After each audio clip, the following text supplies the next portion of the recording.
माफियाओं की कब्र में फतिया पढ़े जाते हैं। कौन लोग थे वो? राम मंदिर अयोध्या का विरोध होता है, काशी विश्वनाथ धाम का विरोध किया गया, मथुरा वृंदावन के विकास का विरोध किया गया।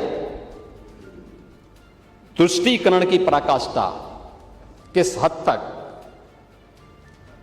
जन्माष्टमी के पर्वों को थाने और जेलों में रोक दिया गया। एक ही तो पर्व था जो जेल में मनाया जाता था, समाजवादी पार्टी के समय में उस पर रोक लगा दी गई।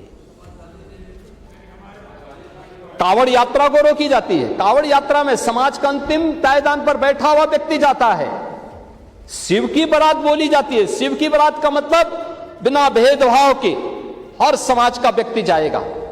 वह कावड़ यात्रा पे आप लोगों ने रोक लगाई थी, कहा दंगा हो जाएगा, यही बोलते थे। अयोध्या की 84 कोसी परिक्रमा को इन्होंने रोका था और दीपोत्सव करने के लिए जब हम लोग अयोध्या गए थे, इन्होंने उसका भी विरोध किया था। कांग्रेस ने तो उच्चतम न्यायालय में कहा कि श्री राम और श्री कृष्ण तो मिथक थे। सुप्रीम कोर्ट में एफिडेविट दाखिल कर दिया और समाजवादी पार्टी राम भक्तों पर गोलियां चलाती है। मंदिर निर्माण को रोकने के लिए कोर्ट में अपने वकील खड़े करती है, लेकिन आस्था, सनातन आस्था का, याद रखना, सनातन आस्था को कोई कैद नहीं कर सकता, कोई कैद नहीं कर सकता है।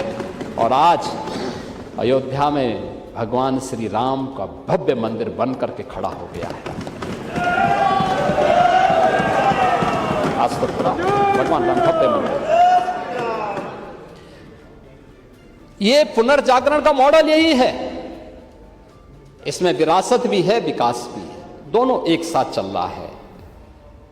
और आस्था का ये जो पुनर्जागरण है, यह उत्तर प्रदेश से प्रारंभ हुआ है। उत्तर प्रदेश भारत की आस्था का केंद्र बिंदु है। अगर भारत की आस्था की आत्मा कहें उत्तर प्रदेश को, कोई संयुक्ति नहीं। जिन्हें हम अयोध्या कह रहे हैं, जैसे हम काशी कह रहे हैं,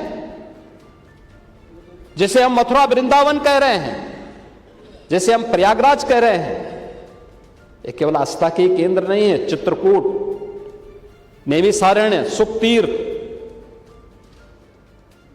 ये केवल आस्था के ही केंद्र नहीं है, ये राष्ट्र चेतना के भी केंद्र हैं। यही तो राष्ट्र चेतना के केंद्र हैं। अभी यूपी को कोई आप लोग समझ ही नहीं पा रहे हैं।